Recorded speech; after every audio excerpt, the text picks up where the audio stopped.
जय हिंद। आप देखें प्रचंड भारत न्यूज।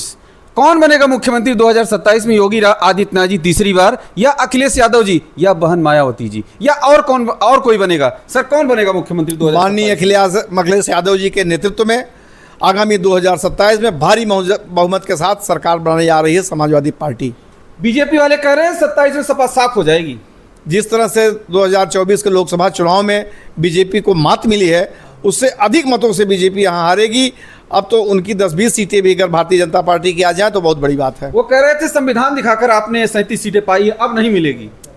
आज उसी संविधान की रक्षा और उसी लोकतंत्र की रक्षा के लिए समाजवादी पार्टी कृत संकल्प है। और जिस तरह से पीडीए की मजबूती हो रही है, जिस तरह से संविधान और लोकतंत्र बचाने के नाम पर प्रदेश की जनता समाजवादी पार्टी के साथ जुड़ रही है, ऐसे में 2027 में भारतीय जनता पार्टी के प्रत्याशियों का जमानत बचाना मुश्किल हो जाएगा। आप पीडीए की बात कर रहे हैं, वो कह रहे हैं कि आपके विधायक सांसद टूट करके बीजेपी में जा रहे हैं। देखिए, भारतीय जनता पार्टी का शिगुफा है, कहीं ना कहीं वो हताश और निराश है और इसीलिए ऐसी बातें कर रही हैं। इस तरह की बातें अनर्गल हैं, अफवाह हैं, इनमें कोई दम नहीं है। प्रधानमंत्री मोदी जी को सनातन धर्म का ध्वजवाहक माना जाता है, उनके ऊपर आप लोग चंदा चोरी का आरोप लगा रहे हैं। सर, माननीय प्रधानमंत्री जी के नेतृत्व में जिस तरह से उद्घाटन हुआ है, शिलान्यास हुआ है राम मंदिर का, इसका श्रेय वो लेते हैं। तो आखिर जब जिस मकान के निर्माण में, जिस आस्था के केंद्र में आपने सारी भूमिका अदा की, आपने संत महात्माओं को अलग करके खुद श्रेय लेने का काम किया, आपने झंडारोहण तक किया। वहाँ संत महात्मा बहुत दूर से तालियां बजाते रहे, टकटकी लगाए जो है देखते रहे।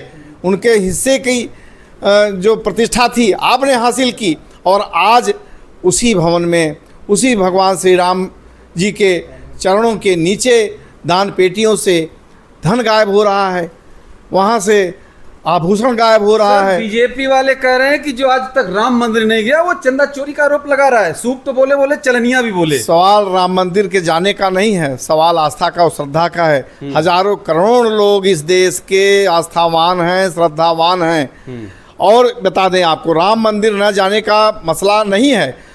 भगवान कहा जाता है कि जब भगवान बुलाएंगे तब भक्त आएंगे, तो कभी भी जाएंगे। कोई घड़ी सुबह ऐसी आएगी जो जाएंगे, ऐसा नहीं है। और माननीय राष्ट्रीय अध्यक्ष अखिलेश यादव जी तो इटावा में खुद एक बहुत भव्य मंदिर बनवा रहे हैं शिव जी का। बद्रीनाथ जी के मॉडल पर बन रहा है। दक्षिण भारत के तमाम कारीगर लगे हुए हैं और उनकी देख रेख में, आर्किटेक्ट के देख रेख में बन रहा है। तो सवाल आस्था का, श्रद्धा का जहाँ तक है, वो किसी से कम नहीं है। उसका कोई प्रमाण पत्र भारतीय जनता पार्टी से नहीं चाहिए। लेकिन जो आस्था का केंद्र है भारतीय जनता पार्टी के लोग, जिस राम मंदिर को अपना बना करके चलते हैं और उस पर आधिपत्य जमाते हैं, आज वहाँ अगर चंदा चोरी हो रहे तो आरोप भी तो उन्हें को सहना पड़ेगा। हम लोग चंदा चोरी आरोप क्यों लगा रहे हैं बीजेपी पर? देखिए, भारतीय जनता पार्टी ने शुरू से ही राम मंदिर के निर्माण से शुरू से ही अपने आधिपत्य को जमाने के लिए सारे हथकंडे अपनाए हैं। उन्होंने दावा किया कि मेरी वजह से मंदिर बना, उन्होंने दावा किया कि कोर्ट का फैसला मेरी वजह से हुआ। शिलान्यास भी उन्हीं के नेताओं ने किया, माननीय प्रधानमंत्री जी उसमें शामिल रहे। संत महंतों की जगह आपने स्वयं वहाँ उद्घाटन किया। तो अगर आपकी केंद्र में और प्रदेश में सरकार है और ऐसे में चंदा चोरी का प्रकरण आया है, तो आरोप किस पर जाएगा? सिर्फ आपकी व्यवस्था पर जाएगा, आपकी कानून व्यवस्था पर जाएगी, आपकी देख रेख पर जाएगा? बताइए, जिस समय चंदा चोरी का मामला आया है, माननीय अखिलेश यादव जी समाजवादी पार्टी के राष्ट्रीय अध्यक्ष जी ने इस मामले को उठाया है, तब से बौखलाहट है इनमें। तमाम प्रकार के आरोप प्रत्यारोप भी सोशल मीडिया पर देखने को मिले हैं, लेकिन समाजवादी पार्टी के राष्ट्रीय अध्यक्ष और न उनका एक एक कार्यकर्ता, न इस देश के करोड़ों आस्थावान जिनकी श्री राम के प्रति आस्था है, दहलने वाले नहीं हैं। वो चंदा चोरी का हिसाब चाहते हैं। भारतीय जनता पार्टी, उनकी सरकारें चंदा चोरी का हिसाब दें और इधर उधर बहकाएं नहीं, जनता को बरगलाएं नहीं। सर, समाजवादी पार्टी प्रबुद्ध सम्मेलन, ब्राह्मणों का सम्मेलन करा करके कितना अपने आप को बेनिफिट लेना चाहती है? देखिए, प्रबुद्ध जनों के बारे में आपको बता दें कि इस देश का प्रबुद्ध वर्ग, ब्राह्मण वर्ग कोई वोट बैंक नहीं है। और जिस पार्टी के लोग अगर ब्राह्मणों को वोट बैंक मानते हो, तो ये इनकी सबसे बड़ी भूल है। ब्राह्मण इस देश की दशा और दिशा को तय किया है। हमेशा से रचनात्मक कार्यों में, इनकी पॉजिटिव वर्क में इनकी भूमिका रही है और देश को एक नई दिशा दिया है। देश के विकास में ये हमेशा अपनी साधना का, अपनी वैचारिकी का, अपने संसाधनों का इस्तेमाल किया है। तो यह प्रबुद्ध वर्ग है। भारतीय जनता पार्टी ने 2014 में जब सरकार बनाई थी तो इन्होंने इसी प्रबुद्ध वर्ग से तमाम वादे किए थे और 2 करोड़ नौकरियों का वादा था इनका, काला धन वापस लाने का वादा था इनका, इनको रोजगार देने का वादा था, महंगाई कम करने का वादा था, कानून व्यवस्था का वादा था, किसानों की आय दुगुना करने का वादा था। जब भारतीय जनता पार्टी की सरकारें चाहे केंद्र की हों और चाहे प्रदेश की डबल इंजन की सरकार हो, अपने वादे पर मुकर गई तो यह प्रबुद्ध वर्ग अपने को ठगा सा महसूस कर रहा है और देश के प्रति अपनी जवाबदेही तय करने के लिए भारतीय जनता पार्टी को छोड़ करके समाजवादी पार्टी की तरफ झुकाव आ गया है। सर, बीजेपी रोजगार मेले लगा रही है, लोगों को बांट रही रोजगार। अब आप लोग बोल रहे हैं कि बेरोजगारी बढ़ रही है। सर, बेरोजगार मेले अगर लगा रही है तो सड़कों पे आंदोलन करने वाले लड़के कौन हैं? जो करोड़ों करोड़ों लड़के सड़क पर आज आंदोलित हैं इस भीषण गर्मी में। आप देखिए कि तमाम शहरों में बड़े बड़े आंदोलन हो रहे हैं पेपर लीक को लेकर के, परीक्षाओं को रद्द होने को लेकर के। तो ये आंदोलन करता कौन है? यदि रोजगार पाते तो महंगाई कम होती। रोजगार मिल ही नहीं रहा है, सब लड़के भटक रहे हैं, छात्र नौजवान भटक रहे हैं। इनका वादा, इनका दावा झूठा है। इन्होंने जो तमाम स्कीमें चला रखी हैं उनसे जो शिक्षा प्राप्त लड़के हैं, जिसको ये व्यावसायिक शिक्षा कहा करते हैं, आखिर इनके पास रिकॉर्ड कहाँ है कि ये लड़के शिक्षा कहाँ पा, नौकरियाँ कहाँ पा रहे हैं? सर, जो एजुकेशन का स्तर है बीजेपी कर रही है, हमारी सरकार में अच्छी हुई है। अभी आपने देखा कई 100 स्कूलों की मान्यता रद्द कर दी गई यूपी में, कई हजार स्कूल बंद भी कर दिए गए। अगर आपने प्राइमरी स्कूलों को बंद कर दिया गया तो जिन 80 करोड़ लोगों को आप राशन दे रहे हो, ऐसे 80 करोड़ लोगों के ही तो बच्चे पढ़ रहे थे सरकारी स्कूलों में। आपने सरकारी स्कूल बंद कर दिया। क्या चाहते हैं? निजीकरण को बढ़ावा देना चाहते हैं, पूंजीवाद को बढ़ावा देना चाहते हैं। भारतीय जनता पार्टी की एक ही नीति है कि कमजोर वर्ग के लोग, पिछड़े वर्ग के लोग, खासकर पीडीए के लोग शिक्षा ग्रहण न करें, रोजगार न पाएं और दर दर भटकते रहें, 80 किलो राशन पर चलते रहें और इनके अंधभक्त बने रहें। ऐसा अब नहीं होगा। पीडीए की जागरूकता के लिए समाजवादी पार्टी ने कदम उठा लिया है और इनके भ्रष्टाचार को उजागर लगातार करती आ रही है। अभी आपने देखा होगा पिछले 20 मई को समाजवादी पार्टी के राष्ट्रीय अध्यक्ष एवं प्रदेश अध्यक्ष माननीय श्यामलाल पाल जी ने एक बुकलेट जारी की है समाजवादी पार्टी के कार्यालय पर, जिसमें ये उद्धृत किया गया है कि भारतीय जनता पार्टी की सरकारों ने 22 विभागों में 11,514 से अधिक वैकेंसियों में पीडीए के आरक्षण में धांधली की है और न्याय की मांग की गई है। सर, 2024 का जो जनता का जो जनादेश था वो बीजेपी का 400 पार का सपना चकनाचूर कर दिया था, 240 सीटें आई। लेकिन अब लग रहा है विपक्ष जो है वो 400 पार का सपना पूरा कर देगा। क्यों? कि पिछले दिनों देख रहे हैं कि जिस प्रकार से टीएमसी के 20 सांसद सर कम नहीं होते हैं, 1 आध 2 माना जा सकता है, वो टूट करके आ जा रहे हैं बीजेपी में। और अब तो राजभर जी कह रहे हैं, डिप्टी सीएम केशव मौर्य साहब कह रहे हैं कि सपा के कई सांसद और विधायक हमारे टच में हैं और कभी भी जब हम कहेंगे तो टूट कर आ जाएंगे। देखिए, बीजेपी हमेशा तोड़ फोड़ में विश्वास करती है। वो देश की एकता में विभाजक है। पहले वो समाज को तोड़ा धार्मिक आधार पर, सांप्रदायिक ध्रुवीकरण करके। अब वो राजनीतिक दलों को तोड़ने जा रही है। इसके 2 टूल हैं, ईडी और सीबीआई।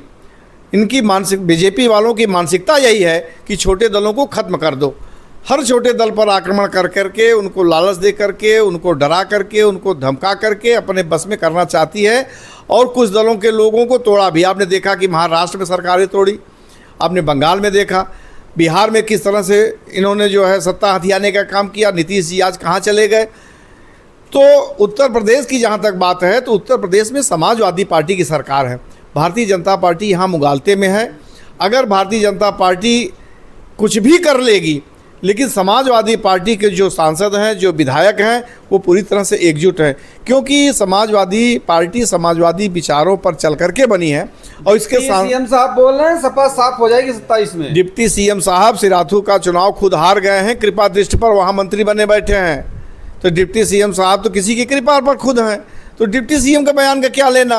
राजभर जी की पार्टी में 6 विधायक जीते थे, वो हमारे ही गठबंधन से जीते थे 2022 में।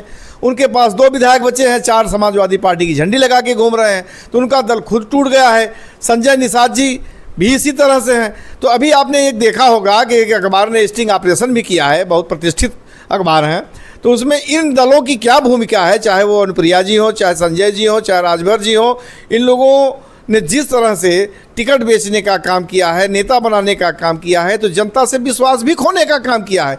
अब तो जनता इन पर प्रश्न चिन्ह लगा रही है। कौन कौन टिकट बेच रहा सर?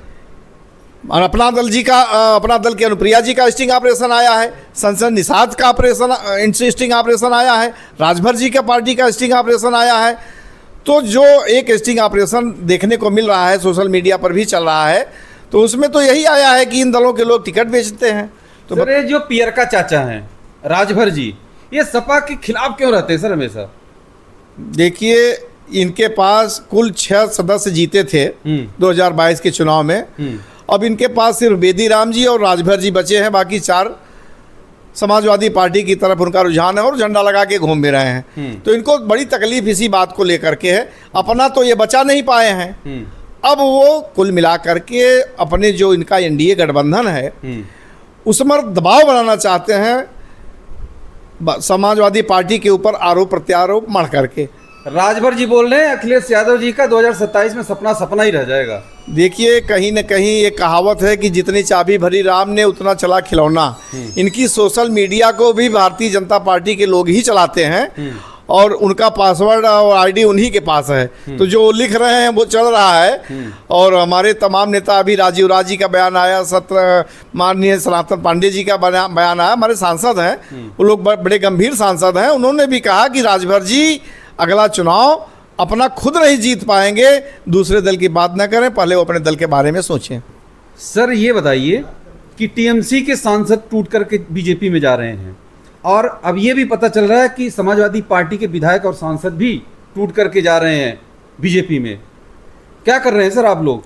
देखिए, भारतीय जनता पार्टी को इस बात का एहसास हो गया है कि अब जनता देश की उनके साथ नहीं खड़ी है। तो 2014 में जो सरकार झांसा दे करके बनाए थे तमाम वादे और दावे करके, वो उनके दावे झांसे तो पूरे नहीं हुए, वादे पूरे नहीं हुए हैं। तो अब वो जान गए हैं कि आगामी चुनाव में जनता ही इनको सत्ता से दूर कर देगी। तो इनको 400 का आंकड़ा तो पार नहीं हो पाया।